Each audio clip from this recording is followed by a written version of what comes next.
오늘 본문은 이 요한계시록 12장에서부터 14장까지에 기록된 세 개의 묵시 가운데 두 번째 묵시의 후반부의 내용을 다루고 있습니다. 오늘 보니까 이 사도 요한은 이 바다에서 올라온 첫 번째 짐승에 대한 이야기들을 이 13장에서 그의 이야기로 오늘 말씀을 진행하고 있죠. 이렇게 우리에게 좀 나타내주고 있는데요. 이 첫 번째 짐승의 이야기들을 통해서 이 짐승이 무슨 일을 하러 이 땅에 왔는지에 대해서 설명해주고 있습니다. 사탄으로부터 이 첫 번째 짐승은요, 사탄으로부터 강력한 권세를 받아서 온 세상을 지배하게 되었다라고 이야기하고 있어요. 온 세상을 지배하기 위해서 이 땅에 왔죠. 그 일을 위해서 제일 먼저 했던 일이 무엇인가? 그 첫 번째 짐승은 이 땅에 내려오고 이 땅에서 이 사탄의 권세를 가지고 이 땅을 지배할 때 많은 성도들을 극심하게 하고 박해했다라고 이야기합니다. 그런 한상을요, 오늘 사도 요한이 보았다는 것이죠. 그러니까 첫 번째 짐승이 사탄으로부터 힘을 얻고 권세를 받아서 성도들을 극심하게 고통을 주고 극심한 박해를 그들에게 가했는데, 오늘 그런 한상을 보고 난 직후 이제 본문에 넘어오면서 또 다른 한상을 사도 요한이 보았다라고 얘기하죠. 두 번째 한상이 이겁니다. 바로 뭐냐면 둘째 짐승이 갑자기 등장했다는 거예요. 첫 번째 짐승이 그 일들을 하고 있을 때 두 번째 짐승이 그 순간 등장하게 되는데, 이 첫 번째 짐승은 바로 사탄으로부터 권세를 받았죠. 그리고 이 첫 번째 짐승이 했던 일은 뭐냐면 짐승의 우상을 만들어서 사람들로 경배하게 하는 것. 바로 이 첫 번째 짐승을 향한 두 번째 짐승의 행동이 오늘 본문에 기록되어 있습니다. 첫 번째 짐승은 사탄으로부터 권세를 받아서 이 일들, 이제 성도들을 극심하게 하고 박해해서 이 온 땅을 지배하는 일에 목적을 두었다면, 두 번째 짐승은 첫째 짐승으로부터 다시 권세를 받게 되는데, 그 첫 번째 짐승을요 이제 우상화시키는 겁니다. 그것을 위해서 이 두 번째 짐승이 등장했다라고 하죠. 만약 그것을 따르지 않는 사람들은 그 수가 상관없이 몇 명이든 상관없이 다 죽이게 되는 그런 한상을 오늘 사도 요한이 보았다고 하는 겁니다. 오늘 말씀이 참 무서운 말씀인 것 같아요. 이 두 명의 짐승이 등장함으로 인해서 이런 일들이 일어났다. 그리고 또 오늘 본문을 마지막을 보니까 우리가 잘 알고 있는 숫자이죠. 짐승의 표 666에 대한 이 한상을 기록하고 있습니다. 그런 내용들을 기록하고 있죠. 그는 매매도 할 수 없고 이 표를 받지 못한 자들에 대한 이 표를 받지 못한 자들은 매매도 못하게 하고 하여튼 이 세상을 살아갈 수 있는 여러 가지 여건들에 대해서 별 외의 사람이 되는 것입니다. 먼저 이런 부분들을 대해서 이제 한상을 이야기하는데, 오늘 본문의 좀 중점적인 이야기는 이 둘째 짐승에 대한 이야기죠. 오늘 그 둘째 짐승은 어떤 모습으로 오늘 이 본문에서 소개되고 있는가? 그것이 바로 11절에 이렇게 이야기되고 있습니다. 이렇게 적혀 있죠. 제가 한번 읽어드리겠습니다. 내가 보매 또 다른 짐승이 땅에서 올라오니 어린 양같이 두 뿔이 있고 용처럼 말하더라. 여러분, 둘째 짐승의 모습에 대해서 이야기해주고 있어요. 이 첫째 짐승은요, 이 첫째 짐승과 아주 대조적인 모습을 가지고 있는데, 이 첫째 짐승은 뿔이 10개고 그리고 머리가 7개인 그런 모습으로 등장했다라고 이제 오늘 이 13장 본문에서 이야기해주고 있죠. 근데 둘째 짐승은 또 어떤 모습이었냐? 어린 양 같이 생겼대요. 어린 양 같이 생겼고 두 뿔이 있었다라고 말합니다.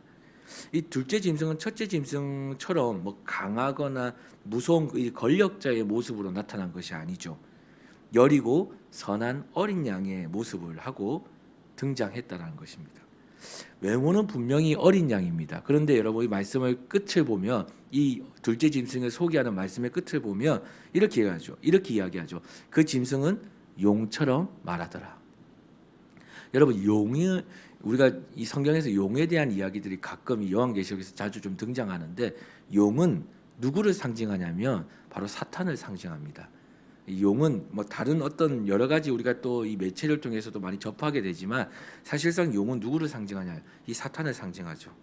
그러므로 이 둘째 짐승의 겉모습은 어린 양같이 순결해 보이지만, 사실은 거짓사합이 우리를 불의한 곳으로 미혹하고 현혹하는 이 사탄을 말합니다.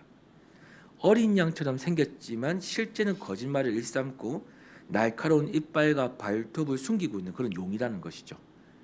여러분, 이처럼 사탄은요 언제나 우리에게 뭐 표범, 사자, 곰, 뭐 대단한 어떤 무서운 그런 맹수의 모습으로 어떤 저 잔인한 어떤 사나운 모습으로만 우리에게 나타나는 것이 아니라 때로는요 어린 양의 모습으로 우리 앞에 나타날 때가 있습니다. 그리고 성도들이 이러한 어린 양과 같은 외모를 보고요, 그런 겉모습을 보고 경계를 풀 때, 우리의 마음이 안심하게 될 때, 그때 이 성도들에게 자신의 본색을 드러내죠. 그리고 우리에게 진리가 아닌 것을 가지고 우리를 미혹하게 되는 것입니다. 여러분, 사탄은 우리 성도들을요 망하게 하기 위해 모든 방법을 다 동원하는 그런 존재입니다. 여러분, 사탄은 목적이 하나밖에 없습니다. 성도들이요 하나님의 뜻하신 대로 살지 못하게 하는 게 사탄의 목적이고요. 두 번째는 사탄이 우리를 향해서 계속해서 우리를 공격하고 우리를 핍박하는 이유는 우리가 하나님을 믿지 못하게 하기 위한 그런 최종적인 목표를 가지고 있다는 거죠. 결국에는요 성도가 하나님을 믿지 못하면요 망하게 되어 있습니다. 그렇기 때문에 그 망하게 하기 위한 것이 사탄의 목적인데, 사탄이 이렇게 해요. 박해를 해서 만약에 그가 안 된다, 그가 하나님 그럼에도 믿는다, 그럼 무엇을 하냐? 유혹합니다. 유혹을 해서 또 안 되면 어떻게 하냐면 오늘 본문과 같이요 예수님처럼 그 예수님과 같은 어린 양 같은 모습으로 우리에게 와서 그렇게 위장해서 우리를요 어떻게든 넘어뜨리려고 한다는 것이죠. 박해를 해서 안 되면 유혹하고요, 유혹해서 안 되면 최종적인 방법이죠. 우리가 믿는 예수님처럼 그가 나타나서 우리를요 넘어뜨린다는 것입니다. 그게 그의 최종적인 목적이라는 것이죠. 오늘 본문 보십시오. 이에 둘째 짐승이 하는 일에 대해서 12절에서 이렇게 이야기하죠. 제가 한번 읽어드리겠습니다. 그가 먼저 나온 짐승의 모든 권세를 그 앞에서 행하고 땅과 땅에 사는 자들을 처음 짐승에게 경배하게 하니 곧 죽게 되었던 상처가 나은지라. 이 둘째 짐승의 정체에 대해서 사실은 여러분 우리가 이제 나중에 보게 되는데요. 요한계시록 19장 20절에서 이 정체에 대해서 이야기해주고 있습니다. 제가 한번 읽어드릴게요. 요한계시록 19장 20절인데요. 짐승이 잡히고 그 앞에서 표적을 행하던 거짓 선지자도 함께 잡혔으니 이는 짐승의 표를 받고 그의 우상에게 경배하던 자들을 표적으로 미혹하던 자라라고 이야기하고 있어요. 그러니까 오늘 본문의 이야기와 요한계시록 19장의 이야기는 사실 연결되는 것이죠. 그러므로 이 둘째 짐승이 누구라고 표현하고 있냐면 바로 거짓 선지자를 얘기해요. 거짓 선지자. 거짓 선지자들의 1차적인 목표가 뭔지 아십니까? 땅에 사는 자들을요 처음 짐승에게 경배하게 하는 겁니다. 처음 짐승이 사탄으로부터 건세를 받았죠. 그래서 그가 성도들을 박해하고 이 땅을 지배하려고 합니다. 그런데 둘째 짐승은 무슨 일을 했다고요? 둘째 짐승 오늘 본문에 보니까 처음 짐승을 계속해서 섬기도록, 이 땅에 있는 많은 사람들이 그를 섬기도록 만든다고 했어요. 그러니까 이 둘째 짐승은 사실상 누구냐면 거짓 선지자를 의미하는 것이죠. 바로 이겁니다. 하나님이 아닌 다른 것을 바로 우상 숭배하도록 미혹하는 자, 그가 바로 누구냐? 둘째 짐승, 바로 거짓 선지자라는 이야기를 하고 있습니다. 모든 사람들이 우상 숭배를 하는데 결국 짐승 곧 사탄을 경배하게 만들어서 그들을요 멸망하게 하는 것이 바로 이 거짓 선지자 사탄의 목적이라는 것입니다. 여러분, 이 거짓 선지자들은요 언제나 자신이요 참 선지자인 것처럼 자신을 가장합니다. 우리가 잘 알고 있지 않습니까? 이 땅에 살아가는 우리가 신앙생활하는 가운데서도 이 거짓 선지자 행세를 하는 사람들을 우리가 때로는 매체를 통해서 실제적으로 또 만남을 통해서 알게 될 때가 있어요. 자신을 가장해요. 참 선지자인 것처럼. 자신만이 무언가를 깨달았다는 그런 이론을 가지고 때로는 성경 지식으로 성도들을 미혹하죠. 그리고 자신만이 하나님의 특별한 계시를 받은 것처럼 때로 말하기도 합니다. 그리고 죽게 되었던 상처가요 어느 날 정말 낫게 되는 그런 오늘 본문의 말씀처럼요 병을 고치고 기적을 베푸는 일들도 때론 나타날 때가 있어요. 여러분, 그런 거죠. 결국 이 말은 뭐냐면 우리는 그들의 겉모습만으로는요 정체를 알아보기가 힘들다는 거예요. 그래서 요한일서 4장 1절에서는 이렇게 이야기합니다. 사랑하는 자들아, 영을 다 믿지 말고 오직 영들이 하나님께 속하였나 분별하라. 많은 거짓 선지자가 세상에 나왔음이라. 이렇게 우리를 진리에서 벗어나게 해서 미혹하게 하는 것이 바로 거짓 선지자들의 1차적인 목표라는 것입니다. 그런데 여러분, 오늘 본문을 보면요, 이 거짓 선지자들의 목표는요, 이것으로 끝나지 않는다. 그냥 우리를 미혹하고 끝나지 않는다라는 것을 알 수 있습니다. 그들의 최종적인 목표가 있는데 그게 바로 오늘 15절에서 이야기해주고 있어요. 제가 한번 읽어드릴게요. 그가 권세를 받아 그 짐승의 우상에게 생기를 주어 그 짐승의 우상으로 말하게 하고 또 짐승의 우상에게 경배하지 아니하는 자는 몇이든지 다 죽이게 하더라라고 이야기하고 있습니다. 그 짐승의 우상에게 생기를 주어라는 말을 하고 있는데 여러분, 곧 이겁니다. 거짓 선지자에게는 사람의 손으로 만든 우상에게 생명을 줄 만큼 놀라운 능력이 있다는 거예요. 이게 사탄도 이런 능력을 발휘한다는 겁니다. 생명을 줄 만큼 놀라운 능력, 이 땅의 피조물에게 생명을 줄 만큼 그런 능력을 가지고 있다라는 거죠. 근데 여러분, 그가 이런 능력을 가지고 있다 해서 이 거짓 선지자가 생명을 창조하는 권능까지도 가지고 있는가? 이게 여러분, 우리가요 현혹되고 미혹되는 이유 중에 하나가 뭐냐면 이 땅에서 일어나는 기적을 보고 현혹될 때가 있습니다. 이 땅에서 보는 그런 어떤 이적을 보면서 우리가 때론 현혹될 때가 있죠. 미혹될 때가 있다는 것이죠. 근데 거짓 선지자가 베푸는 능력과 실제적으로 그가 할 수 없는 능력, 그게 뭐냐면 그는 이 땅에서 생명을 뭔가에게 줄 수 있는 것처럼 보이는 능력을 행사할 수 있지만 실제적으로 뭐냐면 그는 이 땅에 어떤 것도 창조할 수 있는 능력은 가지고 있지 않다라는 거예요. 그러니까 사람이 만든 우상에게 생기를 넣어주는 능력은 보여줄 수 있지만 사람을 창조할 수 있는 능력은 그에게 없다라는 것입니다.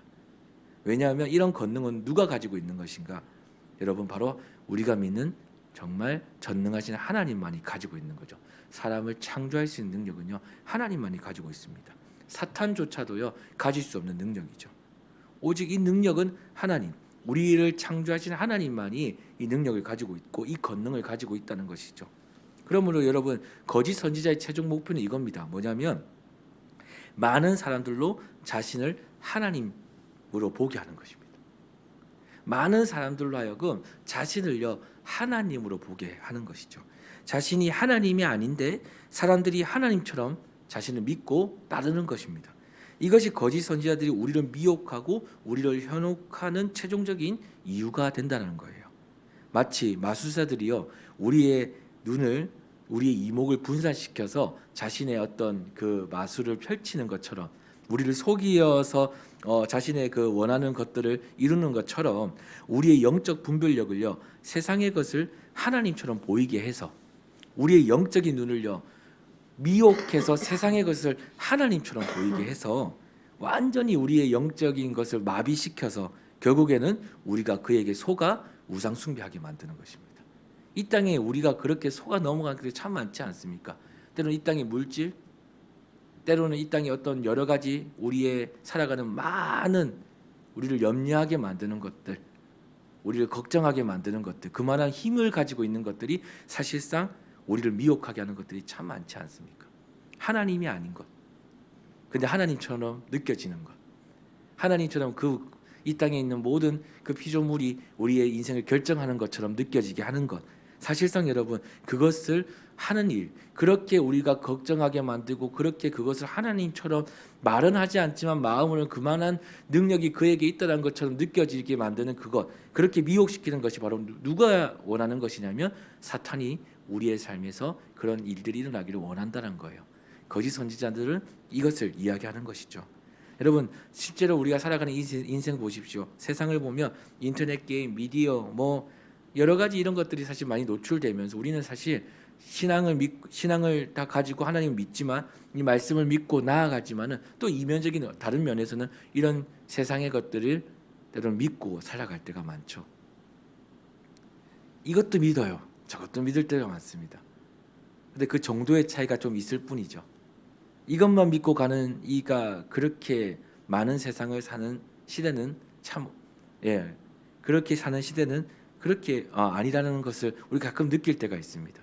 근데 이것만 믿고 살아갈 수 있기를 너무나도 원하지만 때로는 이것만큼 다른 힘을 또 믿을 때가 있죠.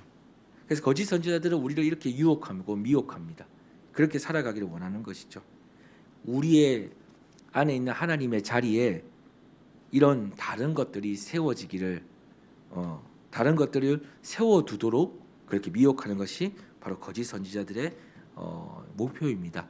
여러분, 이 새벽에 제가 많은 이야기들을 이 본문을 가지고 할 수는 없지만 분명한 것은 이 시대를 사는 우리 성도는요, 결국 어떤 유혹에서도 하나님을 선택해야 한다는 것입니다. 그래야 마지막 때에 멸망하지 않고 영생을 얻는 자로 살아갈 수 있다는 것입니다. 돈이 하나님이 되지 않도록, 사람이 하나님이 되지 않도록, 명예와 권력이 내 안에서 하나님이 되지 않도록 이 땅의 피조물로 거짓 선지자인 사탄이 나를 유혹해도 나를 만드신, 나를 창조하신 진짜 하나님을 날마다 내 마음의 주인으로 모시고 살아가는 것, 이것을 날마다 선택하는 것, 이것이 바로 오늘 오늘 본문을 통해 우리에게 주는 참 메시지가 아닌가라는 생각을 해봅니다. 여러분, 하나님이 아닌 다른 것을 하나님으로 섬기는 자는요, 다 짐승의 표에서 자유할 수 없다라고 이야기합니다. 오늘 이 짐승의 표에서요, 우리가 너무 잘 알고 있는 거죠. 하나님이 아닌 다른 것을 섬기는 것, 다른 것을 하나님으로 섬기는 자는 이 짐승의 표에서 자유할 수 없는 것이죠. 하지만 어떤 시련과 유혹과 박해가 있더라도요, 미혹이 있더라도요, 끝까지 진리 되신 하나님을 믿고 나아가는 자는 결국 하나님의 사람으로 인을 맡게 될 것이다 라는 것을 이야기해 줍니다. 우리의 승리는 바로 끝까지요, 진짜 하나님을 믿는 데 있음을 여러분 믿으시길 소망합니다. 끝까지요. 이 세상은 우리를 유혹합니다. 정말 미혹합니다. 세상 자체가 때론 그럴 수 있습니다. 오늘 본문과 같이 거짓 선지자가 참 누구다 저거다 이렇게 말하기가 그렇게 말할 수 있는 대상들도 있지만 사실은 이 세상이 우리를 미혹할 때가 많습니다. 이 세상이요, 우리를 하나님을 믿지 못하도록, 이 세상이 되려 자신이 하나님인 것처럼 그 자리에 앉으려고 그렇게 우리를 미혹할 때가 참 많습니다. 그런데 우리는 무엇을 해야 되는가? 그럼에도 하나님을 선택하는 것입니다. 이 배후에는 이런 일들이 있었다는 거죠. 그렇게 세상이 우리를 유혹하고, 세상이 우리를 미혹하고, 세상이 우리를 지배하려고 하고, 세상이 우리를 계속해서 박해하는 이유는 뭐냐면 이 배후에는 오늘 이 요한계시록의 이야기처럼 그런 일들이 있다라는 거예요. 그것을 우리가 인지하는 겁니다. 그것을 기억하는 거고요, 그것을 알고 있는 것입니다. 그리고 그것을 어떻게 이겨나갈 수 있는지, 참 그리스도인으로서 어떻게 살아서 오늘 이 많은 이 미혹거리 앞에서 어떻게 신앙을 지켜나갈 것인지, 또 믿음으로 어떻게 하나님이 기뻐하는 것을 선택하며 살아갈 것인지에 대해서 고민해 보자는 것입니다. 그리고 그것을 말씀 안에서 답을 찾는 것이죠. 주님의 은혜 가운데서 그 은혜를 누리며 다시금 이 신앙의 길로 나아가는 것, 오늘 그것을 우리에게 이야기해 준다고 생각합니다. 여러분, 주님이 계셔야 될 자리에는 꼭 주님을 모시기를 소망합니다. 주님이 앉아 계시는 그 자리는 꼭 주님만이 앉을 수 있는 그런 자리로 우리가 만들어가기를 소망합니다. 오늘 그 은혜가 저와 여러분의 삶에 있기를 다시 한번 간절히 소망합니다.